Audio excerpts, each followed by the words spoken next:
नमस्कार दोस्तों, डेट है आज की 25 मई 2020 और स्वागत है आपका फिल्म बूस्टर न्यूज़ डिस्कशन में।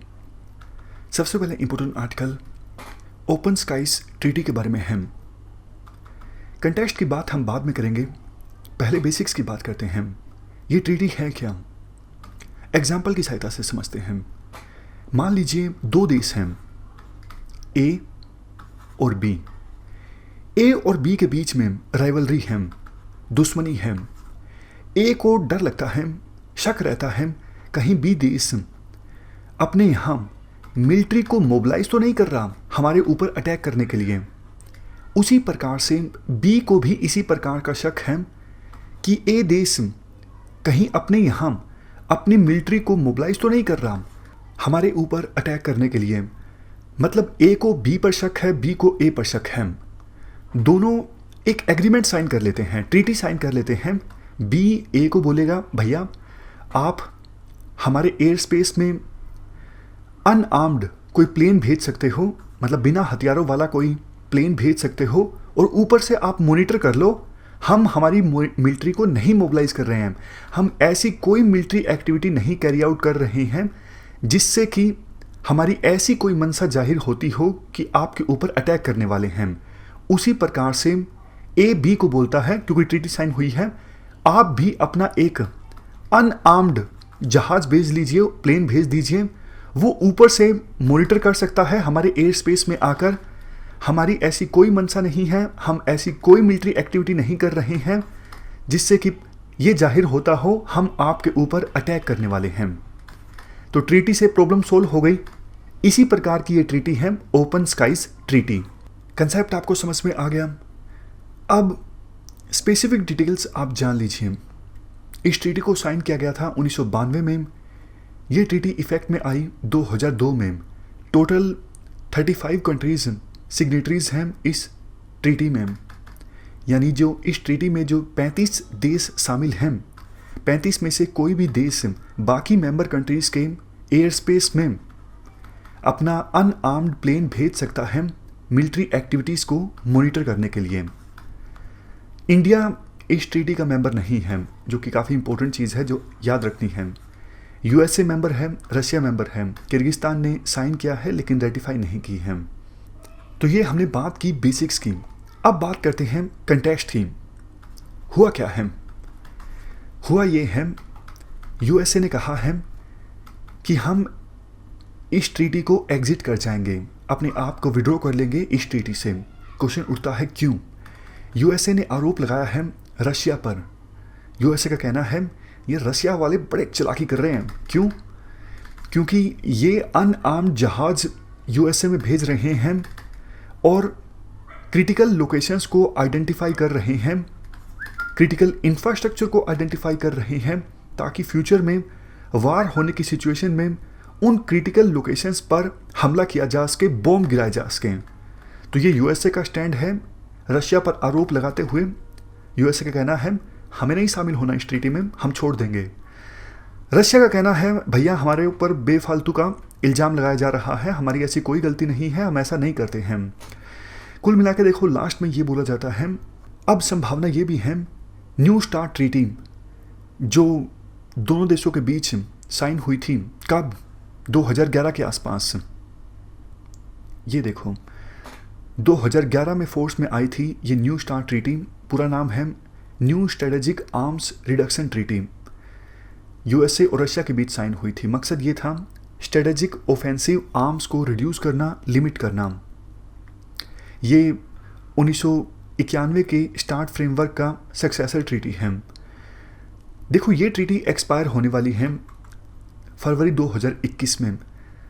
तो संभावना ये जताई जा रही है एक्सपर्ट्स के द्वारा कहीं यूएसए इस ट्रीटी से भी अपने आप को विड्रॉ ना कर ले, कहीं ऐसा ना हो कि इस ट्रीटी को यूएसए के द्वारा रिन्यू ना किया जाए। इससे तो देखो हथियारों की जो रेस है रशिया के बीच और यूएसए के बीच, वो एक बार फिर से देखने को मिल सकती है और ये वर्ल्ड में पीस के लिए अच्छा नहीं है। दो बड़ी पावर्स के बीच हथियारों की रेस अगर स्टार्ट हो जाए। पिछले साल आपको याद होगा एक करंट अफेयर हमने डिस्कस किया था, 1987 में हुए intermediate range nuclear force treaty से भी यूएसए और रशिया बाहर आ गए थे। चलते हैं आगे। Next article status paper on government debt के बारे में है। क्या कंटेस्ट है? हाल ही में सेंट्रल गवर्नमेंट ने status paper on government debt का 9th एडिशन रिलीज़ किया। देखो गवर्नमेंट के ऊपर कितना कर्ज है, इससे संबंधित ऑलमोस्ट हर साल गवर्नमेंट एक स्टेटस पेपर रिलीज़ करती है। सबसे पहले ऐसा पेपर रिलीज़ किया गया था 2010-11 में। इस साल जो पेपर रिलीज़ किया है सरकार ने status paper on government debt, बताया गया है 2019-20 में, 2020-21 में और 2021-22 में गवर्नमेंट की क्या स्ट्रेटेजी होगी अपने कर्ज को मैनेज करने के लिए। देखो यूपीएससी काफ़ी बार इस प्रकार के क्वेश्चंस पूछती हैं, जैसे परसेंटेज ऑफ जीडीपी के हिसाब से देखें तो इंडिया के ऊपर कितना कर्ज है। 2017-18 में परसेंटेज ऑफ जीडीपी के हिसाब से देखें तो इंडिया के ऊपर 45.8% का कर्ज था, 45.8% ऑफ जीडीपी। लेकिन एक साल बाद ये घट के हो गया 45.7%, यानी 0.1% की गिरावट। ये हमने बात की सेंट्रल गवर्नमेंट की। अगर स्टेट गवर्नमेंट्स के कर्ज को भी मिला दिया जाए तो मार्च 2018 में स्टेट गवर्नमेंट्स का और सेंट्रल गवर्नमेंट का कर्ज मिला के 68.7% था, जो कि मार्च 2019 तक आते आते घटकर हो गया 68.6%, 0.1% की गिरावट। अच्छा एक क्वेश्चन मैं आपसे पूछता हूँ, सोच के आंसर दीजिएगा। इंडिया डोमेस्टिकली ज़्यादा कर्ज लेती है, मतलब घरेलू मार्केट से ज़्यादा कर्ज लेती है, या फिर एक्सटर्नल मार्केट से? एक्सटर्नल मार्केट में सारी चीज़ें आ जाती हैं, किसी दूसरे देश से कर्ज लेना, आईएमएफ से कर्ज लेना, वर्ल्ड बैंक से कर्ज लेना, ये सारी एक्सटर्नल एजेंसीज। बताइए इसका आंसर है डोमेस्टिक डेट, मतलब घरेलू मार्केट से सरकार ज़्यादा कर्ज लेती है। और एक्सटर्नल डेट तो सरकार का सिर्फ 2.7% ऑफ जीडीपी है।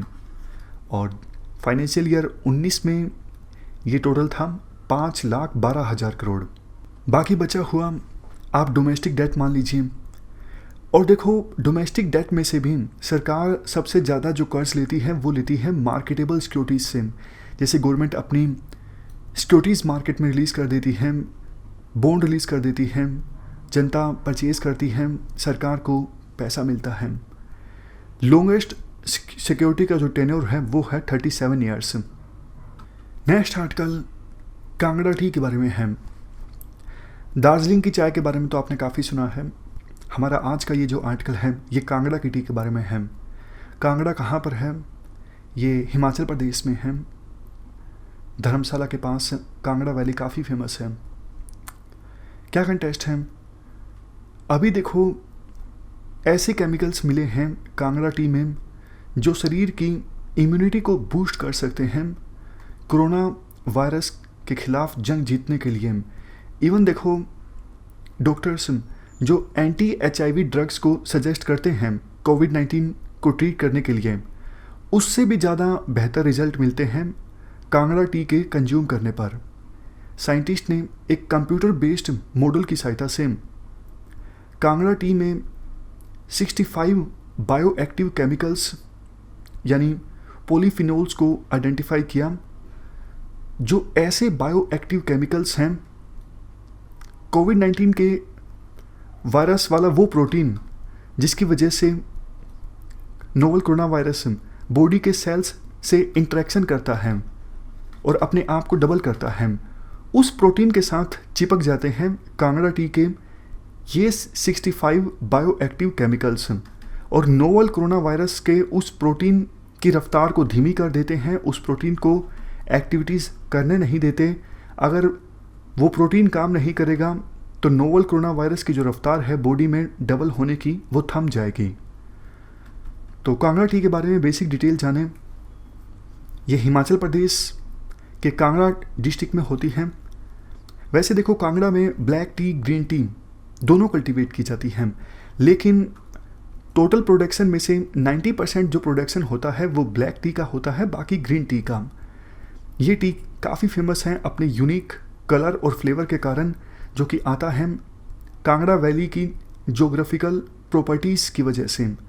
2005 में जीआई स्टेटस दिया गया था कांगड़ा टी को। चलते हैं आगे। नेक्स्ट आर्टिकल खुदोल के बारे में है। क्या कंटेस्ट है? United Nations secretary general envoy on youth ने 10 ग्लोबल इनिशिएटिव्स को लिस्ट किया जिन्होंने एक इंक्लूसिव फाइट लड़ने की कोशिश की है कोविड-19 महामारी के अगेंस्ट।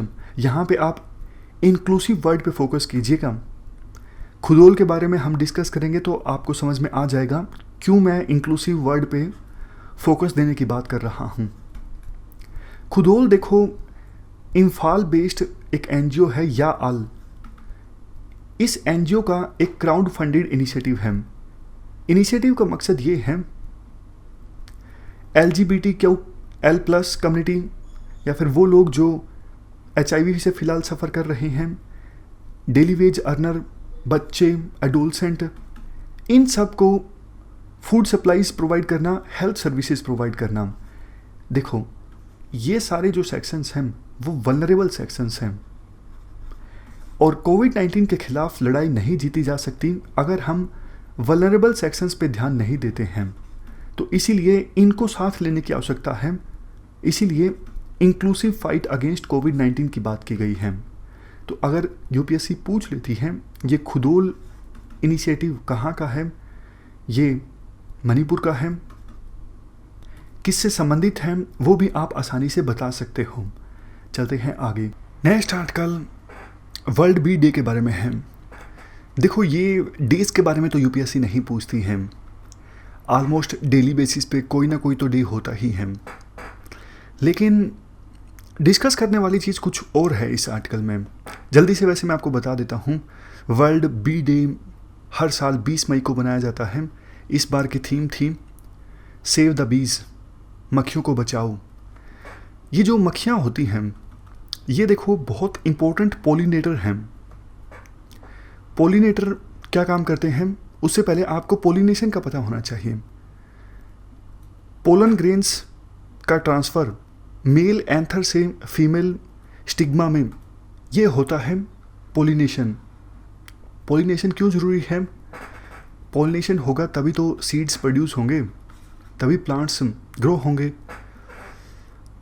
पोलिनेशन में काफ़ी सारे फैक्टर्स मदद करते हैं, जैसे हवा से मेल एंथर से जो पोलन ग्रेन्स हैं वो फीमेल स्टिग्मा में जा सकते हैं, पानी की सहायता से, एनिमल की सहायता से, ग्रेविटी, ग्रोथ, या फिर मक्खियाँ या फिर कुछ दूसरे इंसेक्ट्स, वो भी पोलन ग्रेन्स को मेल एंथर से ले जा सकते हैं फीमेल स्टिग्मा में।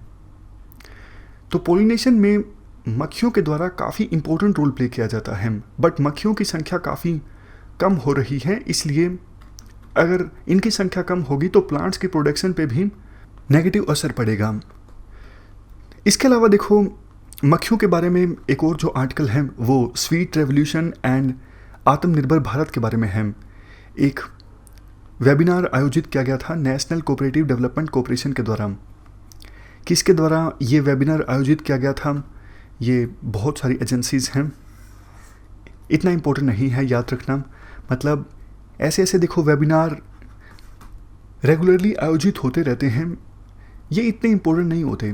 जैसे देखो कोई कॉन्फ्रेंस ऑर्गेनाइज हो गई, कोई वर्कशॉप ऑर्गेनाइज हो गई, इस टाइप के करंट अफेयर्स रिलेटिवली कम इम्पोर्टेंट होते हैं। ऑब्जेक्टिव क्या था इस वेबिनार को ऑर्गेनाइज करने का? साइंटिफिक बी कीपिंग, यानी साइंटिफिक ढंग से मक्खियों को पालना, इसे पॉपुलराइज किया जाए। वो ग्रामीण इलाकों के गरीब लोग जिनके पास खेत नहीं हैं, अगर वो इस प्रकार से मक्खियों को पालेंगे साइंटिफिक ढंग से, अपने इनकम सोर्स को वो बूस्ट कर सकते हैं। तो इस वेबिनार में बी कीपर्स, वो लोग जो शहद की प्रोसेसिंग करते हैं, प्रोफेशनल्स जो ब्रांडिंग और मार्केटिंग से जुड़े हुए हैं, research scholars, academicians, cooperators from major honey producing states, इसके अलावा भी और बहुत सारे लोगों ने पार्टिसिपेट किया। फंड देखो, गवर्नमेंट ने अभी जो आत्मनिर्भर भारत अभियान के तहत 20 लाख करोड़ का पैकेज अनाउंस किया, उसमें से 500 करोड़ रुपए दिए गए बी कीपिंग के लिए, मक्खी पालन के लिए। एक नेशनल बी बोर्ड है, ये काफ़ी सारी एजेंसीज ने मिलकर जो वेबिनार ऑर्गेनाइज किया उनमें से एक है national bee board. National bee board ने 4 मॉड्यूल्स तैयार किए हैं national beekeeping and honey mission के अंतर्गत ट्रेनिंग प्रोवाइड करने के लिए। इसके अंतर्गत 30 लाख किसानों को बी कीपिंग से संबंधित ट्रेनिंग दी जाएगी। देखो, हमारे देश की जो रैंक है वो 8वीं है, मतलब 8वें नंबर पे हमारे देश में सबसे ज़्यादा शहद प्रोड्यूस होता है, 64.9 टन्स। चाइना का नंबर सबसे ऊपर है, 551,000 टन्स शहद प्रोड्यूस होता है चाइना में हर साल। चलते हैं आगे। अब लास्ट में जल्दी से रिवीजन कर लेते हैं। चार स्टेटमेंट्स हैं, चारों स्टेटमेंट्स को आप ध्यान से पढ़ लीजिए। सबसे पहली स्टेटमेंट ओपन स्काइज ट्रीटी से संबंधित। आपको पता है इस ट्रीटी के बारे में, सिर्फ एक बात बता दीजिए, क्या इंडिया इस ट्रीटी का मेंबर है या फिर नहीं है? इसका आंसर है नो, इंडिया इस ट्रीटी का मेंबर नहीं है। नोट आएगा यहाँ पे। दूसरा, खुडोल इनिशिएटिव क्या है? ये क्राउड फंडेड इनिशिएटिव है मणिपुर स्टेट गवर्नमेंट का। मकसद क्या है? मकसद ये है LGBTQL+ में दूसरी वल्नरेबल सेक्शंस के लोगों को food supplies and health services provide करना। देखो, ये स्टेटमेंट गलत है, बताइए क्यों? जल्दी बताइए। क्योंकि ये इनिशिएटिव मणिपुर की सरकार का नहीं है, ये इनिशिएटिव एक NGO का है या आल। समझ गए? ये चीज़ें आपको बहुत ध्यान से देखनी है। नेक्स्ट, कांगड़ा टी से संबंधित। हिमाचल प्रदेश में कांगड़ा ज़िले में उगाया जाता है, प्रोडक्शन होती है कांगड़ा टी की, और इसे GI स्टेटस मिला था 2005 में। ये स्टेटमेंट बिल्कुल सही है। लास्ट स्टेटमेंट, इंडिया का एक्सटर्नल डेट 2019 के फाइनेंशियल ईयर में 2.7% ऑफ GDP था, यानी 5.12 लाख करोड़। ये स्टेटमेंट भी बिल्कुल ठीक है। तो हमारी आज की इस डिस्कशन में इतना ही। Thank you very much for discussion.